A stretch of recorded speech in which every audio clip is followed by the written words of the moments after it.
operativo, por ejemplo, y con eso vas a obtener mayor rendimiento del equipo, por ejemplo, en arranque. En este caso, bueno, nosotros tenemos puesto dos discos, no sé por qué se sigue llamando discos, digamos, dos SSD de 512 GB donde tenemos instalado el hipervisor, que es el software que va a virtualizar. Tenemos dos discos de eso porque están en RAID 1, están espejados. Después tenemos agregado dos microprocesadores Intel Gold, Xeon Gold. Después tenemos 256 GB de RAM dividido en 128 por microprocesador. Hay que tener en cuenta que en estos equipos, estos son los slots de RAM, hay que tener en cuenta que en estos equipos la RAM es un grupo de slots por cada procesador.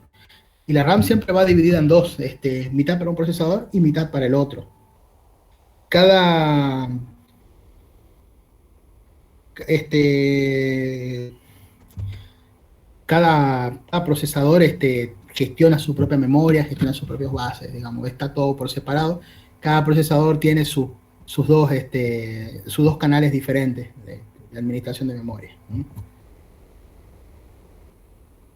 Bueno, ahí lo vemos un poco más de cerca. Esto parece simple porque el equipo te viene totalmente desarmado. Te viene con los dos procesadores, viene todo afuera, todo dentro de diferentes cajas. Vos compras un equipo, vienen como 20 cajas, digamos, y yo no sé por qué no ponen todo en una sola. Por ejemplo, para colocar los procesadores parece fácil, pero no es tan fácil. Colocar los micros, vienen con el ya pegado a su disipador, vos lo colocás, trabaja una palanquita que tiene, como lo hicimos en el servidor ese que habíamos desarmado, y después tiene 6 tornillos que tenés que ajustar y tenés que ajustar con un determinado torque, digamos. No es que le podés meter toda la presión que quieras a los tornillos, no, tiene una determinada fuerza que le tenés que aplicar a cada tornillo. Y eso es bien complicado. Porque nadie tiene un torquímetro chiquito como para hacer eso. Por eso yo prefiero pedir que ya venga montado el equipo. O tenemos los diferentes slots de memoria. Management tenemos, es la pantalla del Xclarity, cuando ingresás, a donde ves todo el estado del equipo, cómo está funcionando, ves, a ver, vamos a ver si nos muestra tenemos otra imagen de esto, muestra todo el estado del equipo, la temperatura, la cantidad del consumo energético, son todas las estadísticas, importante, digamos, que con esto uno puede deducir cómo está funcionando el equipo. El tema de la temperatura es algo muy, muy importante, muy importante. Si no controlamos la temperatura y la temperatura sube mucho, el equipo se puede llegar a dañar. Además, el equipo que está funcionando a temperatura muy elevada puede generar seguramente va a generar daño. Seguramente va a generar algún daño. Y puede pasar que se termine clavando, va a perder su rendimiento, porque incluso estos equipos, para no fundirse, digamos, bajan el rendimiento para no calentar tanto. Yo siempre me fijo que el centro de cómputo esté a 20 grados, 22 grados, y hay que tener, también te indica la humedad, no se ve muy bien acá en esta.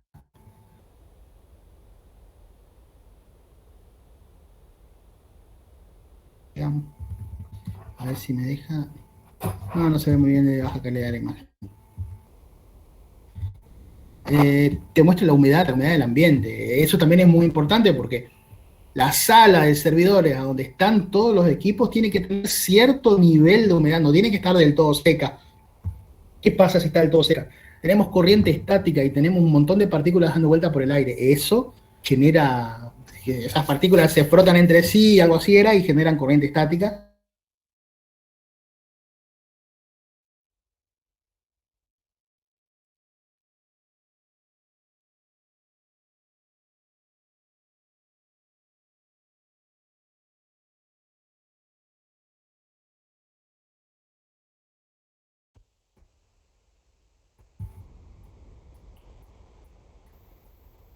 Profesor, ¿Me escuchan?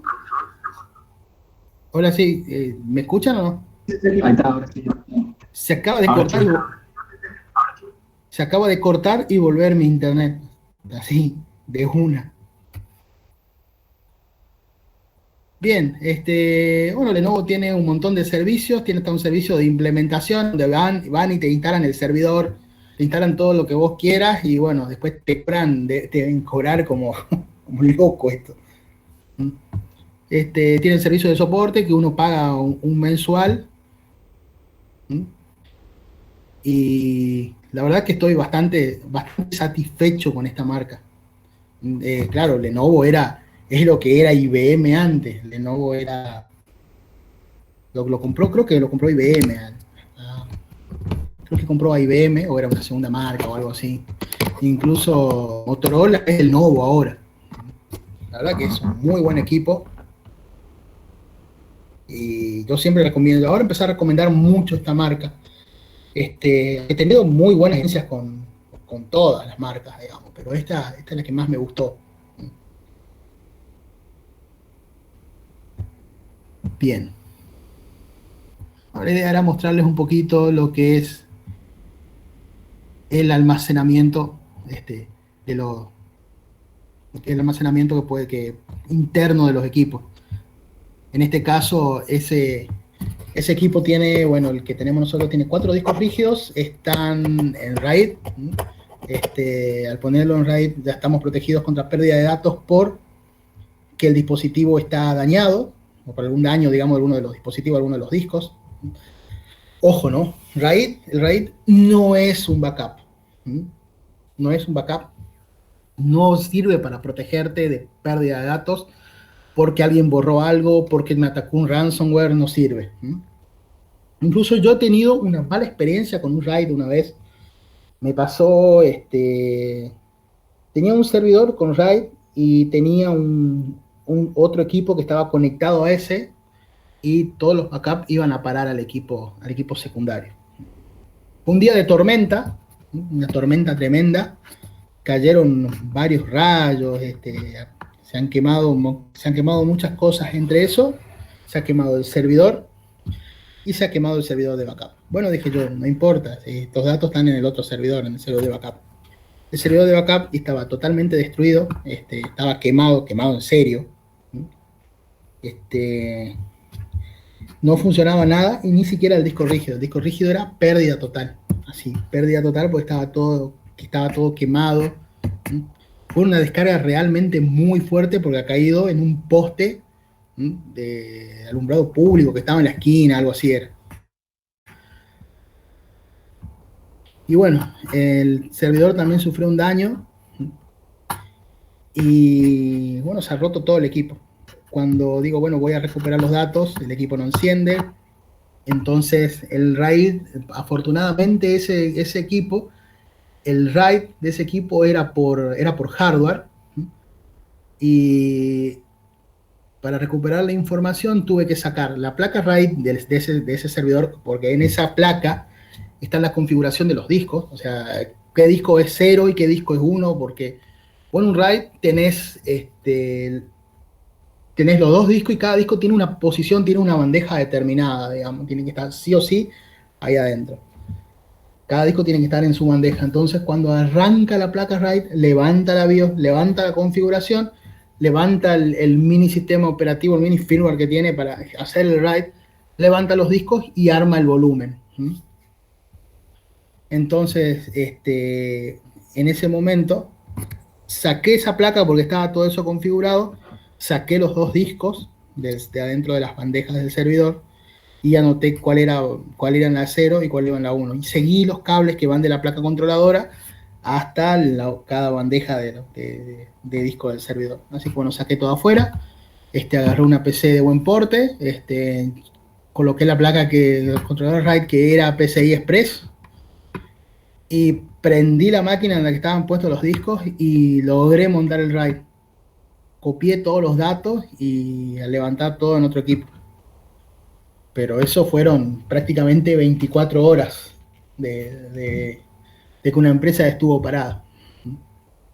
Así que todo lo que sea backup, ahí aprendí a usar este software que se llama DRBD. DRBD es un sistema de replicación de storage free.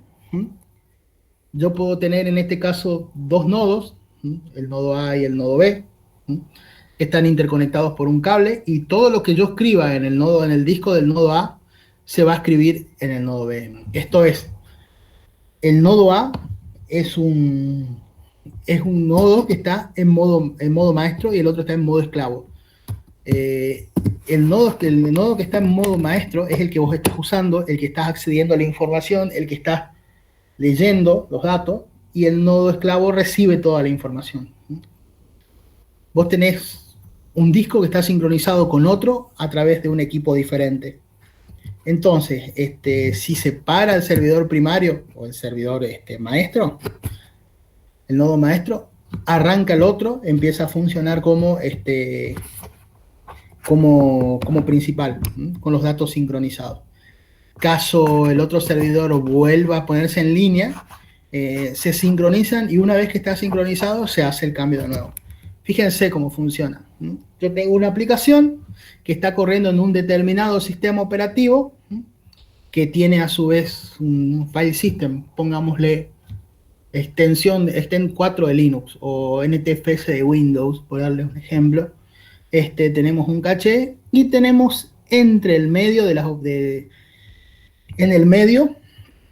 entre lo que es el caché del file system y el paginador o programador de operaciones de disco, tenemos el DRBD. DRBD trabaja a su vez trabaja con un dispositivo lo llaman route device, que es un dispositivo de datos en crudo, que lo único que hace es pasar bits, nada más, lo convierte a TCP/IP y lo pasa a través de la placa de red del servidor.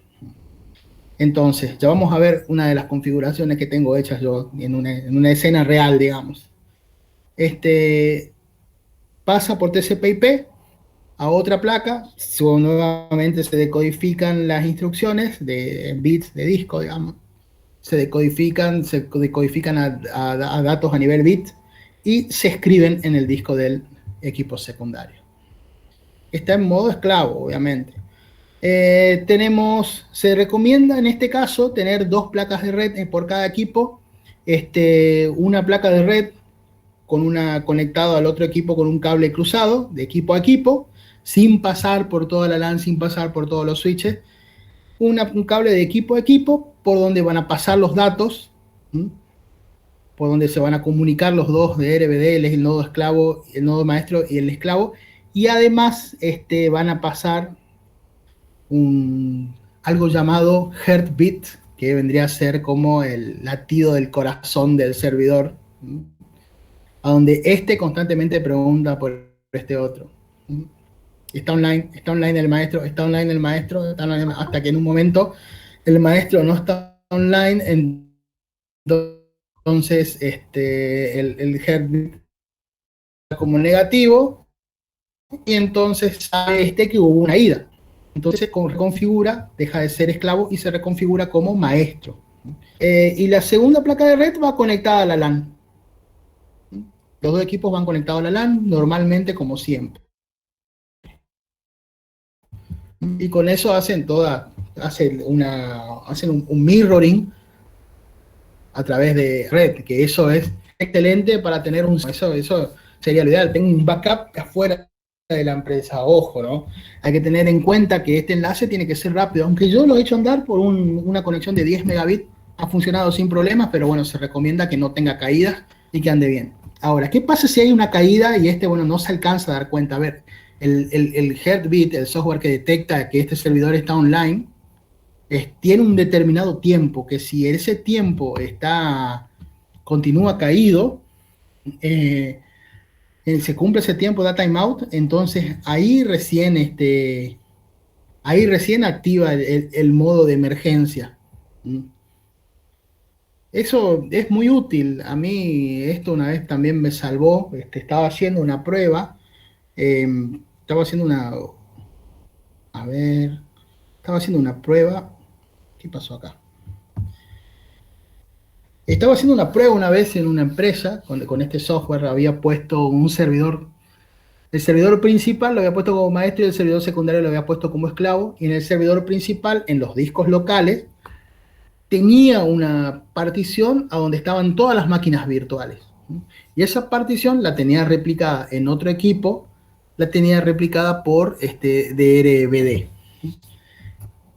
En un momento yo estando de vacaciones, estando lejos de Tucumán, el servidor principal falló. Tuvo un problema, se quemó la fuente, algo así. Y me mandan un mensaje para avisarme que estaban dando todo un poco más lento. Bueno, les digo yo, ¿pueden trabajar? Sí, sí, no te preocupes, era para avisarte nada más, me dijeron. Bueno, perfecto, no hay drama. Bueno, y a la noche entro a ver qué pasaba. Cuando me conecto veo que el servidor secundario había adoptado el papel de primario. Ahí me di cuenta de lo que había pasado. Quiere decir que el esquema estaba funcionando. Y era una réplica exacta. Después, bueno, cuando llegué, cambié la fuente y prendí todo y dejé que siga su proceso natural todo. Perfecto salió. Esta es la configuración real de esto es multiprocesamiento, no. SAN.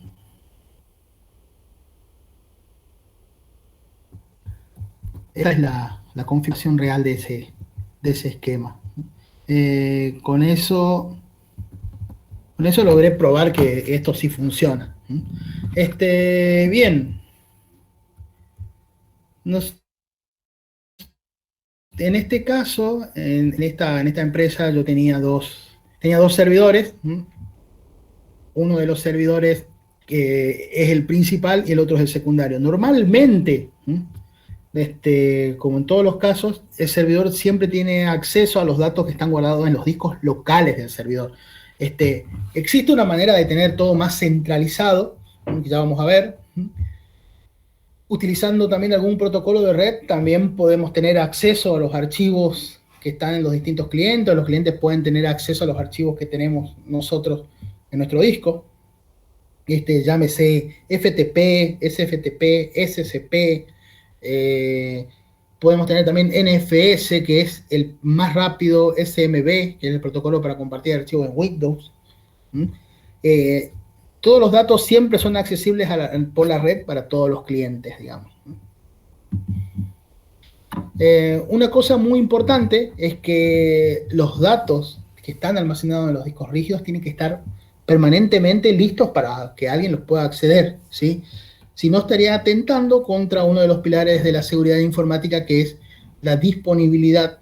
Si eso no se cumple, no estaría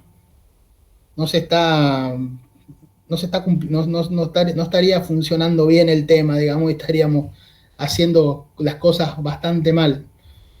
La disponibilidad es básicamente cuando yo quiera acceder a un archivo, yo pueda acceder a ese archivo. La disponibilidad puede causar muchos problemas si está afectada, porque las empresas no pueden tener acceso a la información que necesitan, bueno, para tomar sus decisiones diarias. Un disco rígido local que está puesto dentro del equipo puede tener un montón de fallas, un montón de cosas pueden llegar a afectar a un disco rígido. Un fallo del propio disco, que vino mal el plato, o algún fallo lógico, o falla de la controladora de discos, se rompió la controladora y ya dejé de tener discos. Es como no los voy a ver online a los discos adentro del servidor. Falla en un bloque, un sector dañado, se rompió un clúster. Eso ya directamente los clústeres son como pequeños casilleritos que tiene el disco adentro, y ahí se graba la información. Clúster es para Windows. Para Linux se llama inodo. Igual que para Unix, igual que para Mac, se llama inodo también. Un fallo en un bloque va a hacer que la información que está en ese clúster o en ese inodo no sea más accesible, y ya va a dar error de disco cuando tratamos de leer, o cuando tratamos de escribir, error de escritura, error de lectura. También un disco puede estar expuesto a fallos transitorios, justo en en un momento pasó algo en el momento en que se estaba escribiendo el dato y se dañó o hubo una bajada de tensión, yo no tenía correctamente la parte eléctrica. Eso también es una cosa muy importante, tener todo organizado, la parte de alimentación, electricidad, con los equipamientos de protección necesarios, UPS, estabilizadores, filtros de línea, que eso muy poca gente tiene. Un fallo transitorio es algo que se produce en un momento y no se vuelve a producir más, pero en ese momento ya me causó un tremendo lío con todo. Bien, es posible usar varios discos como si lógicamente fuera uno. En el RAID, hay que tener en cuenta que nosotros podemos tener N discos puestos en, a ver si encuentro alguna imagen que podamos usar de eso.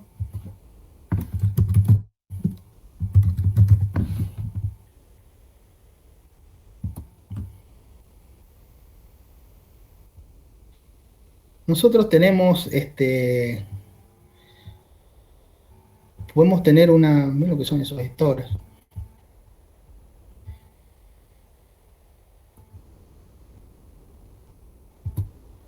Nosotros tenemos, por ejemplo, en el RAID 0, nosotros tenemos, tenemos tenemos dos volúmenes y los dos volúmenes se unen para hacer un solo volumen. Entonces, nosotros no vamos a ver dos discos separados, sino que vamos a ver un solo disco. Nosotros, cuando armamos el RAID, nosotros vamos a ver los discos por separado, ¿sí? Cuando armamos el RAID. Tengo dos discos. Estos dos discos van a ser discos miembros del RAID. Y el volumen, a ver, el disco que voy a ver yo para instalar el sistema operativo, para cargarle las cosas, para cargarle los datos, se llama volumen. Existen diferentes maneras de crear un volumen. Tenemos una que es, según los diferentes tipos de RAID, uno va a tener, por ejemplo, el RAID 0, vamos a tener dos discos a los cuales se van a sumar, y yo no voy a ver los dos discos, los dos discos, por ejemplo, por darte un ejemplo, dos discos de 2 teras. No voy a ver los dos discos de 2 teras y voy a tener 4 teras, no, sino que voy a tener todo en un solo volumen, que va a ser como, yo lo voy a ver como un solo disco, y voy a ver un solo disco de 4 teras. Lo mismo con el RAID, con el RAID 1. Lo mismo con el RAID 1, acá hay una cosa rara, ya les explico. Lo mismo con el RAID 1. Voy a tener dos discos espejados, por ejemplo tengo dos discos de 2 teras, voy a ver un volumen, se llama volumen 0, que voy a ver un solo disco. ¿Por qué? Porque están los dos espejados. Y cada vez que yo grabe algo o lea algo de ese volumen, se va a leer de cualquiera de los discos del que esté con menos operaciones y se va a escribir en los dos. Yo no voy a estar haciendo eso a nivel de software, que va a ser mucho más lento. En este caso, tenemos dos volúmenes espejados, tenemos 4 discos, un volumen 1, volumen 2, y acá arriba tengo estos dos volúmenes, a su vez unidos por un RAID 0. Si acá tengo 4 discos de un volumen 1 de tera, un volumen 2 de 2 teras, y un total de almacenamiento de 4 teras.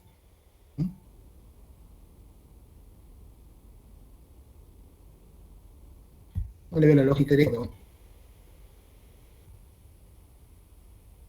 Después, bueno, tenemos el RAID 5, que es el que este RAID, la información va repartida en todos los discos. Y tenemos un disco de paridad, ¿sí? Tenemos un disco de paridad a donde se graba la información necesaria para construir cualquiera de los discos. Hay un disco que hace...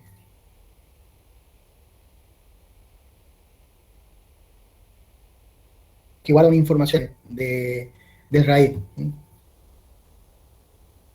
En byte, dependiendo de la Disculpe, aplicación, entre todos los discos. pero no sé si La yo, información de paridad. Sí.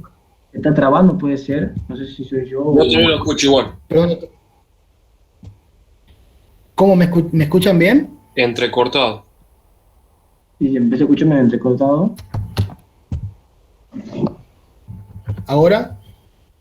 Ahora sí mejor. ¿Ahora mejor? Sí, ya. Sí, que estoy con problemas de internet. La verdad me tiene harto Telecom ya con sus cosas raras. Bien, me avisan si me escuchan mal en algún momento. Bien, el RAID 5 es uno de los más usados porque obviamente si vos configurás RAID vas a perder un poco de almacenamiento. RAID 5 es el que menos espacio perdés. Perdés creo que un 20% del total de espacio que tenés sumado todos los discos.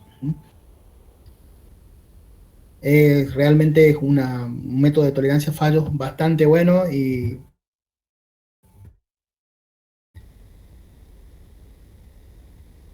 la verdad que he tenido que recuperar RAIDs, arreglos de disco, y ha sido cambiar el disco, con el disco nuevo, esperar que se sincronice, y mientras se sincronizaba seguía funcionando el equipo. Un poco más lento nada más, pero funcionaba. Era lo importante. Bien. Yendo con esto, también, bueno, como les decía, nosotros podemos tener varios discos y los vamos a ver como si lógicamente fuera un solo disco. Y incluso se puede guardar información de redundancia dentro de los mismos discos que se puede utilizar para recuperar la información, incluso si varios de los discos fallan. En un RAID 5 se te rompen 2 discos, puedes recuperar los datos. Hasta con un 50% de los discos puedes recuperar, sin problema. Incluso el servidor puede tener un conjunto de discos RAID, va a ser más seguro como un servidor de archivos en el sentido de que va a tolerar una rotura de disco. Se rompe el disco y un consejo les doy con respecto a esto también. Si se rompe un disco, cámbienlo inmediatamente. No se dejen estar, sí, tengo el disco despejado, ando con el otro que anda bien. No, cámbienlo inmediatamente. Porque normalmente los discos, y esto lo he visto 1.000.000 de veces, los discos rígidos se rompen cuando cumplen algo llamado MTBF o Mean Time Between Failures, que es la cantidad de horas que el fabricante te asegura que ese disco rígido va a funcionar sin problema.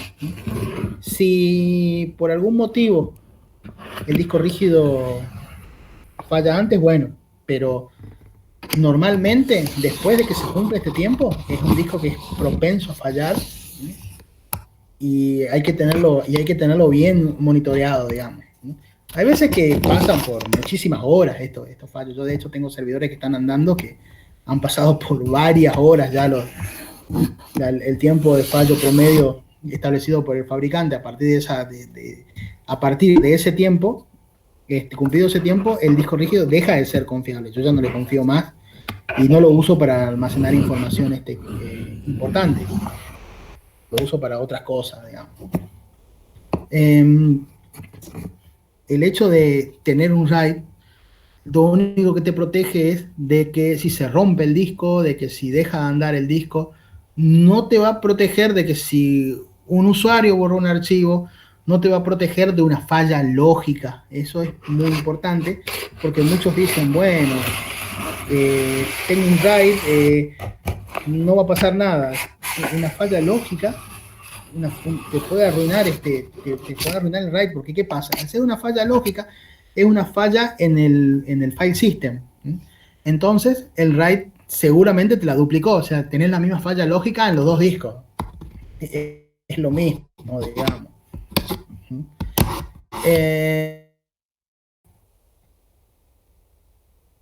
Hay que tener en cuenta también que si tenemos un solo servidor, con los discos locales, con el almacenamiento local, y este almacenamiento local falla, tenemos un solo punto de falla, y esto puede hacer que todo el sistema deje de funcionar. Ahora, ¿qué pasa si tenemos dos servidores? Bueno, en este caso, como se ve la imagen, ya dejamos de usar el almacenamiento local del servidor.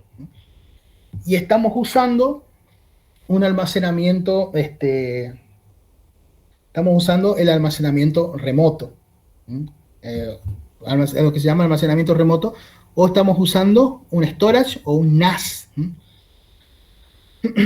Que no es otra cosa más que un servidor con muchos discos rígidos que lo permite compartir en red, ¿sí? Para que todos los demás puedan acceder. Entonces, los datos están contenidos acá adentro. Los discos rígidos locales del servidor solamente sirven para levantar el sistema operativo del servidor o el virtualizador, el hipervisor que va a ejecutar las máquinas virtuales. En uno de los lugares a donde trabajo tenemos dos servidores conectados a un mismo storage y ahí hacen toda la virtualización de de los diferentes equipos que tenemos. Tenemos dos equipos de gran porte, dos HP, no me acuerdo qué modelo, pero son bastante buenos.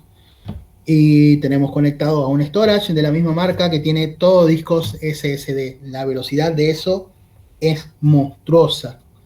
Realmente es monstruosa. Tiene 34 teras más o menos de almacenamiento, lo que debe haber costado ese monstruo. Y la verdad que es asombroso cada vez que uno levanta una máquina virtual, que le haces clic, arranca el sistema operativo en segundos. La verdad que segundos, si son 2 segundos es mucho. Bien. Eh, Esta es la configuración que tengo en esa empresa. El servidor de archivos tiene que estar completamente replicado, o el servidor de máquinas virtuales tiene que estar replicado. Esto es, tengo dos equipos, pero yo no puedo tener los datos almacenados en los dos equipos al mismo tiempo. Puedo hacerlo con DVD, pero es medio complicado. Entonces, directamente la solución barata es hacerlo con DVD. Si funciona, tiene sus complicaciones, pero te salva la vida y no está mal hacerlo. Bueno, la mejor solución que existe es almacenar los datos afuera de los servidores en un equipo que sea para eso, que sea para almacenar información, que tenga varios discos, incluso el storage puedes tener diferentes volúmenes. Por ejemplo, tengo estos tres discos, este volumen lo uso, creo el volumen 1 y lo uso para almacenar máquinas virtuales. Después estos dos discos los pongo en RAID 1, hago un espejo y le instalo almacenamiento de archivos. Y en fin, acá puedo generar otro volumen RAID 1 y almacenar las bases de datos. Todo lo veo como dispositivos de bloque. Eso es por un protocolo llamado iSCSI, y uno puede tener diferentes dispositivos de bloque. Dispositivos de bloque, existen dos formas de compartir un disco o una carpeta, o como le quieran llamar, o un espacio dentro de un storage. Eso lo vamos a ver más adelante. De hecho, lo vamos a hacer funcionar. Les voy a mostrar cómo es.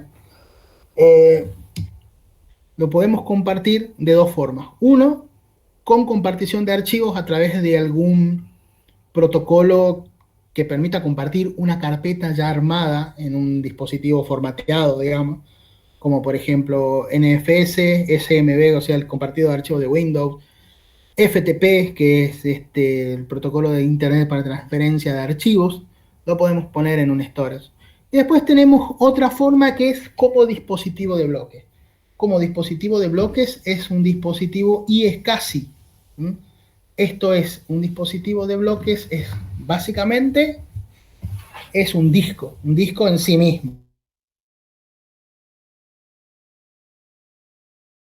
Protocolo SMB ni como un volumen compartido por NFS, sino que lo veo como un disco más, al que lo tengo que particionar desde mi sistema operativo. Esto se llama montar el disco en mi sistema operativo. Lo particiono, lo monto en el sistema operativo como si estuviera conectado el disco a mi PC. Y a este volumen y es casi solamente puede tener acceso un determinado equipo a la vez. No sé si ahora estará, pero creo que eso tengo que ver. pero yo estoy seguro que el iSCSI solamente puede acceder un equipo, al que está conectado. La verdad, me entró la duda justo ahora. Bien, y con eso uno tiene acceso a nivel dispositivo de bloques al disco, digamos. Es mucho más, incluso es mucho más veloz, porque lo único que uno le pasa al storage a través de la red son instrucciones de conexión, son instrucciones de lectura. Le pasas comandos, es casi como si fuera un bus, un bus SCSI o un SAS, por ejemplo. Y si tenemos una red SAN, que es una red donde hay varios de estos dispositivos, eso vamos a ver si llegamos hoy a ver un poco, o la clase que viene, vamos a tener varios equipos conectados al mismo storage.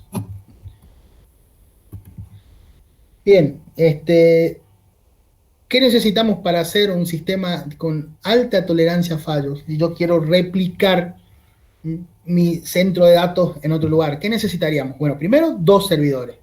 Un servidor en el sitio A y otro servidor en el sitio B, dos placas de red por cada servidor, una distribución de Linux, DRBD, escribí mal, DRBD en cada uno de los equipos. Definiríamos un equipo como maestro y un equipo como esclavo, o un equipo como primario y otro equipo como secundario. Esta alternativa ofrece una mejor disponibilidad, es una alternativa barata, digamos, es una alternativa de fácil puesta en marcha, y a ver si tenemos, por acá no tengo el ejemplo completo acá, bien, es una alternativa muy fácil de aplicar, es una puesta en marcha simple, una configuración.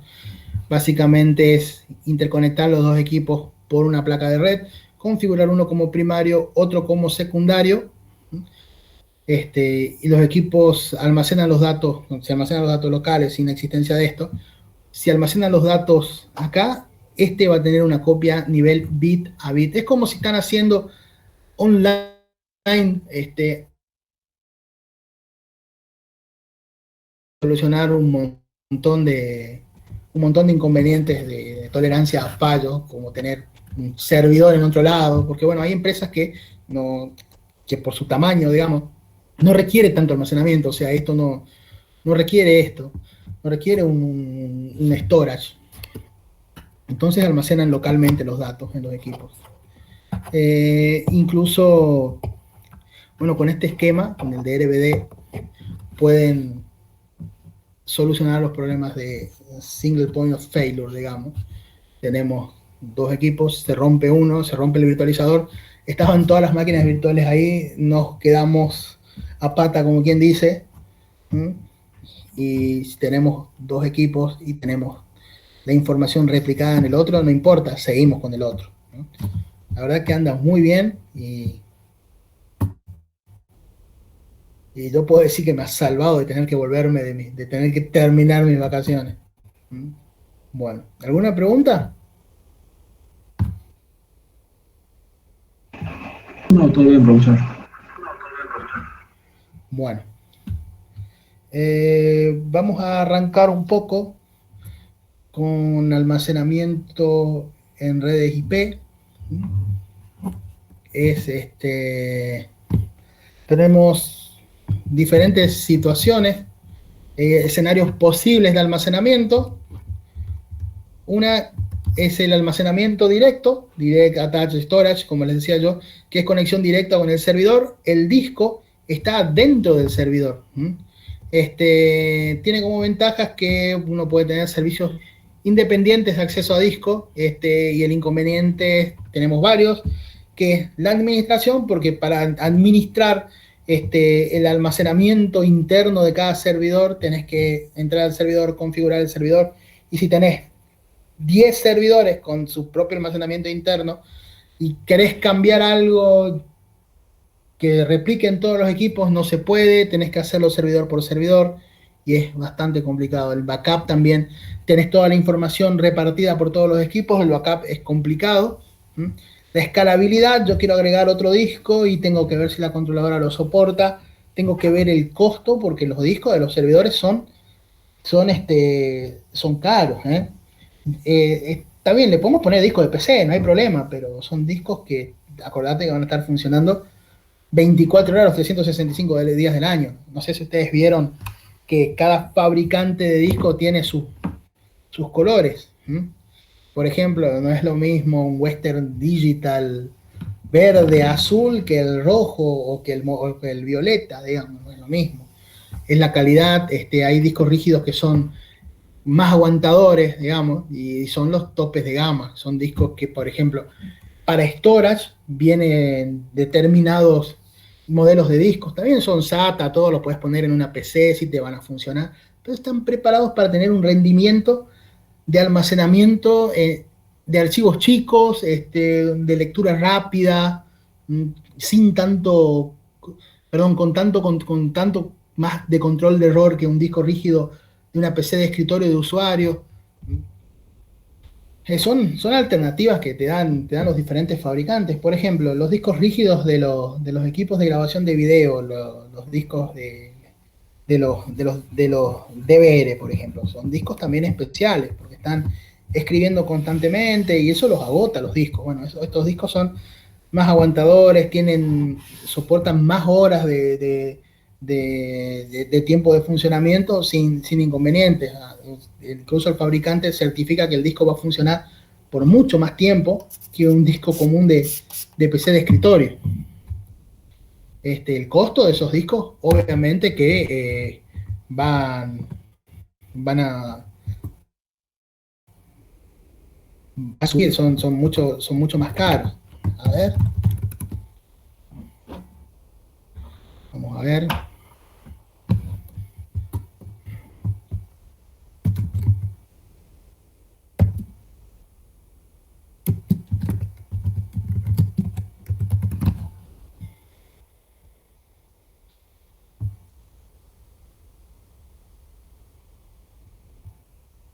Por ejemplo, este disco Seagate de Skyhawk, que es para storage, 10.900. Después tenemos un disco de 2 teras, Western Digital Purple, que es un disco para almacenamiento de video, también lo podemos usar para storage. También está el rojo, que también se puede usar, ya de 2 teras, vale 16.000. El blue, que es un disco estándar, ya vale 11 y es del mismo tamaño. Fíjense la diferencia de precio que hay una diferencia bastante, es considerable.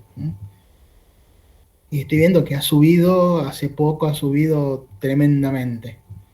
El Black, por ejemplo, que es uno de los más buenos, digamos, uno de los más topes de gama, de 2 teras, 34.000. 24.499 pesos. Una locura. Son discos mucho más veloces, discos que están hechos para aguantar, digamos. A medida que hay que saber elegir correctamente el disco para el dispositivo correcto. No le podemos poner un disco de PC de escritorio a algo que va a estar prendido todos los días y que va a estar siendo usado todos los días y que va a tener un uso intensivo, porque eso no va a funcionar por mucho tiempo. Bien, incluso generan menos temperatura, es mucha la diferencia. Después tenemos el NAS o Network Attached Storage, que es una conexión a un almacenamiento centralizado mediante un cable de datos, mediante la red de datos. Tiene muchísimas ventajas. A ver, estoy tocando mal. Tiene muchísimas ventajas. La escalabilidad, yo puedo agregarle discos, tengo varias bandejas, le puedo ir agregando discos, puedo ir configurándolos en caliente, agregándole más capacidad, cambiándole de disco, puedo manejarlo totalmente sin apagar nada. Puede ser un servidor de propósito específico, solamente para compartir datos, solamente para almacenar. Es compatible con Unix, Linux, Microsoft, con cualquier cosa que uno quiera almacenar información. Inconvenientes, bueno, es el alto costo que tiene para la alta disponibilidad. Hay algunos equipos que son, está bien, son de altísima disponibilidad. Pueden trabajar, con un montón de volúmenes diferentes, puedes tener 20 discos y hacer, o puedes poner los 20 discos en un solo volumen, o tener varios volúmenes donde vos definís diferentes tipos de RAID por equipo, por disco, digamos. Eso tiene un alto costo, eso es caro. Un storage, la última vez que hemos hecho presupuestar uno, me acuerdo que me dice la gerente del área de sistemas de la empresa, me dice, Javier, con lo que vale eso nos podemos comprar 2 Hilux, ¿me acuerdo? Y ahí me di cuenta lo caro que es. Aproximadamente, bueno, esto fue hace un año y medio, más o menos 3.200.000 pesos, más o menos estaba. Es, es muy caro, pero bueno, ellos necesitaban bastante espacio, y el almacenamiento que nos ofrecían eran con discos SSD. La verdad que la diferencia en cuanto a velocidad vale la pena. Había entre discos mecánicos y discos SSD había casi 1.000.000 de pesos de diferencia, era muchísimo. ¿Mm? Necesitaba una red de datos rápida, bueno, pero esto hoy se soluciona interconectando el storage o el dispositivo con el almacenamiento con fibra óptica, o bien usando una red Gigabit Ethernet exclusiva para eso. Eh, y hay que configurarlo correctamente para tener un buen rendimiento. Si esto no está configurado correctamente, no sirve, es lento y puede llegar a andar mal, puede llegar a ocasionar pérdida de datos. Bien, básicamente el esquema, tenemos 2 servidores, cada servidor a su vez tiene su propio disco interno donde te manda el sistema operativo y las aplicaciones, y tenemos un storage central o un NAS, a donde tenemos todos los discos puestos dentro del mismo NAS, y todos los equipos de la red acceden al NAS para poder acceder a los datos. Los datos están almacenados ahí. Y bueno, después viene algo interesante llamado SAN, Storage Area Network, donde nosotros tenemos una red de alta velocidad exclusivamente dedicada al almacenamiento, nada más. Acá conecto todo lo que son dispositivos de almacenamiento, NAS, puedo conectar NAS, discos de red, disco de red es un NAS también, pero más chiquito. Puedo conectar servidores de almacenamiento, solamente dispositivos de almacenamiento y servidores. Y esta red, como les decía, es una red de alta velocidad, puede ser una red de fibra óptica, puede ser una red cableada pero gigabit Ethernet exclusivamente, y esto conectado a los servidores que van a consumir los datos de esos storage, ¿sí? Esto tiene muchísimas ventajas, que es un alto rendimiento y escalabilidad, porque yo puedo agregar, según necesite, puedo agregarle a los storage mayor cantidad de discos, puedo agregarle más storage, y solamente tener una red exclusivamente donde están conectados todos estos dispositivos, solamente agrego más storage, conecto el cable y empieza a funcionar. Mejor mantenimiento porque tengo todo centralizado. Gestión del almacenamiento centralizado, todos los datos se almacenan en un mismo lugar, dejo de tener datos desperdigados por todos los servidores, y todo el storage, todo el almacenamiento está en un solo lugar. Backup centralizado porque backupeo todos los datos que están en los storage en otro storage que están adentro de la misma red.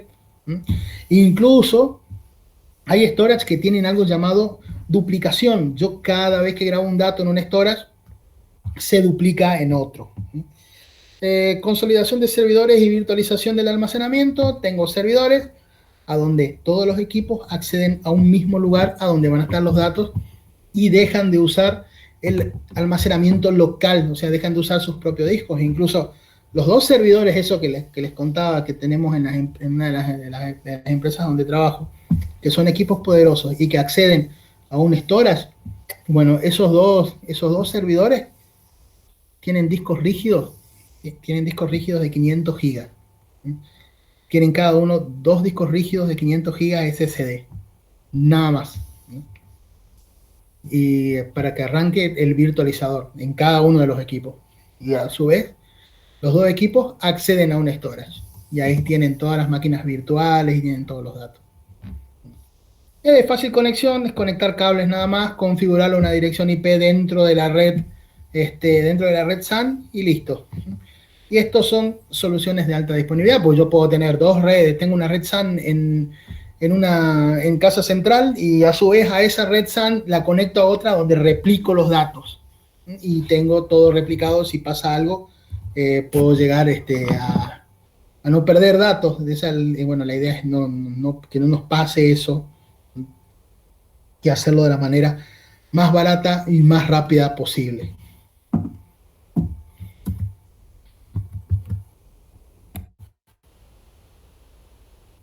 A ver, no sé por qué se trabó. Bien. Tienen una desventaja. Una desventaja, eso sí, tiene una desventaja bastante grande, que es costo. El costo de los componentes son bastante caros. No son equipos precisamente baratos. Bien, ¿qué es lo que tenemos acá? Tenemos diferentes servidores, donde están los servicios de internet, que son los Linux. Tenemos un clúster IX. IX es un sistema operativo que es solamente para clusters, ni dos equipos, y es como un todo. True64, otro sistema de clúster. Sun Solaris puede ser un servidor de correo electrónico, como dice acá. 4 servidores de correo electrónico, servidor de archivos NT4, veo que vieja que esta gráfica. HPUX son servidores de base de datos, otro sistema operativo. Y bueno, todos estos servidores, cada uno tiene su disco rígido local para que arranque el sistema operativo, levante el software de servicios, levante el software de base de datos, levante el software de correo electrónico, en este caso Solaris debe ser Postfix, levante el Windows NT y todos los servicios de compartición de archivos, levante el clúster IX, levante los servicios de internet en Linux, un proxy o un Apache o un proxy reverso. Y todo esto se interconecta primero a la red LAN por otro cable. Por este cable, por ejemplo, se conectan todas a la red LAN. Y a su vez, cada uno de estos equipos se conecta a un switch de fibra óptica y se conecta a la a la cabina de discos, que es, bueno, el storage o el NAS. Bueno, acá lo ilustran como una cabina de discos. Si bien en cabinas de discos, son cabinas gigantes llenas de discos rígidos hasta arriba. Y esta cabina de discos tiene dos controladoras de discos, la controladora A y la controladora B para tolerancia a fallos. Y acá tenemos todos los equipos conectados a un switch de fibra óptica y todos los equipos también conectados a otro switch de fibra óptica, y cada switch de fibra óptica conectado a la controladora A y el otro conectado a la controladora B. Se rompe un switch de fibra óptica, bueno, sigan dando por el otro. Se rompe una controladora, sigan dando con la otra. O sea, tenemos tolerancia a fallos cruzadas acá en este esquema.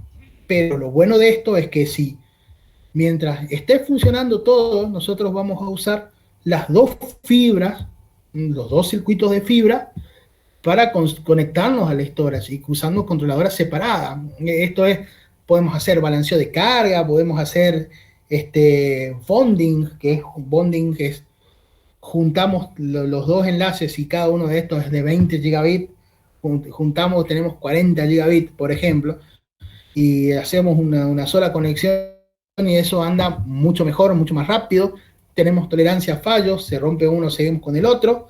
Tenemos también la posibilidad de hacer balanceo de carga. Si este servidor quiere leer el storage y va por la controladora A, pero la controladora B está más libre, entonces balanceo de carga se va a dar cuenta de eso y en vez de pasarlo por acá, lo va a pasar por acá.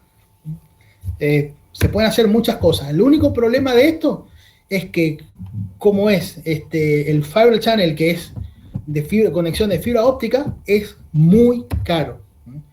La verdad que es bastante caro. La infraestructura de esto la verdad que es carísimo, pero bueno, para los centros de datos de alta performance es necesario. O sea, bueno, sí es caro comparado a los otros componentes, pero, por ejemplo, un módulo que va puesto en el switch, que es como es un dispositivo que va puesto en un puerto del switch, donde le conectamos la fibra o módulo GBIC, eso, eso para los dispositivos nuevos puede llegar a costar 45.000 pesos, ¿no? Es bastante caro. Y según eso, es el tipo de fibra que vas a usar, es el tipo de conexión que vas a usar, si es monomodo, multimodo, cuántos metros de fibra vas a tirar. Puede llegar a costar, sí, entre 16 y entre 15, 16 y hasta 45.000 pesos, he visto todo eso.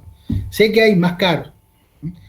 Limitaciones del Fibre Channel solo para conectividad de alto rendimiento. No existe. Todo tiene que ser compatible, todo tiene que ser compatible de la misma norma, la misma velocidad, si no, no anda. Esto está por arriba del gigabit, está por arriba de los 10 gigabit. Eh, no es posible conectar a enlaces WAN directamente, yo no puedo conectar esto a internet. La infraestructura de Fibre Channel es cara, para eso también está, bueno, sobre el Fibre Channel también está el almacenamiento sobre IP, que fue para solucionar el problema de que esto es bastante caro. Lo solucionamos con almacenamiento sobre IP, que nosotros tenemos la posibilidad de hacer una red NAS, digamos, una red SAN, sobre la tecnología IP existente, digamos. Por eso podemos pasar, y es casi como les comentaba, sobre LAN y conectar el storage como si fuera un dispositivo de bloque. Tenemos la conectividad Fibre Channel IP sobre WAN, un protocolo que nos permite conectar Fibre Channel directamente a una red WAN utilizando un router. Por eso la infraestructura de redes IP, el cableado de red, el uso de cable UTP, usos de switches estándares, obviamente el rendimiento es mucho menor, pero tampoco es tan malo, digamos, anda muy bien, anda muy bien. Nosotros vamos a tener la posibilidad de gestionar todo lo que es almacenamiento a través de una red IP. Cada equipo tiene una IP diferente y yo me conecto a ese equipo por IP. Y si yo hubiera tenido Fibre Channel directamente, me comunico por ese equipo a través de una dirección de dispositivo de bloque. No es lo mismo. Quiero acceder a tal storage. El storage tiene la dirección IP 192.168.1.22. Y yo no es lo mismo que decir, bueno, quiero acceder a tal storage. Ese es barra dev barra str0 barra sda1. No, de ahí ya es diferente. Bueno, el segundo modo de acceder es mucho más rápido, pero tiene su complicación. Con respecto a IP, podemos aplicar todos los mecanismos de seguridad que aplicamos en una red IP. Todos los mecanismos, como por ejemplo evitamos la pérdida de paquete, podemos aplicar software de control. Y con esto implica reducir muchísimo los costos, tenemos alta disponibilidad de recursos porque obviamente también podemos enlazar todo por IP a otro storage o a otra red diferente a donde podemos, podemos tener todo un backup en tiempo real. Tenemos la posibilidad de tener almacenamiento centralizado, que es lo ideal, porque normalmente nosotros encontramos datos desperdigados por todos lados y eso no sirve para nada. Cuando tenés que hacer un backup es un problema. Consolidación y accesibilidad a los servicios. Tenemos todo en un solo lugar y todo fácilmente accesible y bien ordenado. Y podemos coexistir con tecnologías SAN de Fibre Channel heredadas. Hay switches incluso de Fibre Channel que tienen puertos. Antes esto era totalmente incompatible. Una cosa era Fibre Channel y otra cosa era Ethernet. Ahora tenemos switches que tienen puertos Ethernet, Gigabit Ethernet, y tenemos los puertos de fibra arriba. Son switches que son para redes SAN, que son mucho más veloces que los switches normales, digamos. Pueden coexistir las dos tecnologías y esto nos va a permitir hacer una solución universal para este caso. Bien, nosotros podemos tener, como hemos visto, nuestra red con la cabina de discos, todos los equipos conectados, y en los switches SAN de Fiber Channel, de fibra óptica, nosotros podemos conectar un router y a través de una conexión IP nos conectamos a un servidor, nos conectamos a servidores y podemos acceder a la información a través de que están almacenados en el storage, lo podemos acceder a través de iSCSI.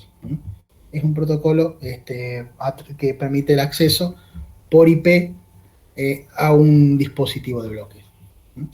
Bueno, gente, lo vamos a dejar acá. En la clase que viene vamos a ver un storage de verdad funcionando. Vamos a ver las opciones de configuración que tiene. Tengo que configurar uno, así que estaría genial que los veamos todos para que veamos qué es lo que tiene adentro, cómo funciona, qué opciones de configuración se les puede dar, la configuración del RAID de discos, todo eso vamos a ver. Va a ser interesante. Listo, muchísimas gracias y nos vemos. Profe, nos vemos. Gracias, profe, hasta luego. Bueno, gente, muchísimas gracias por venir, hasta luego, que estén bien. Hasta luego, profe.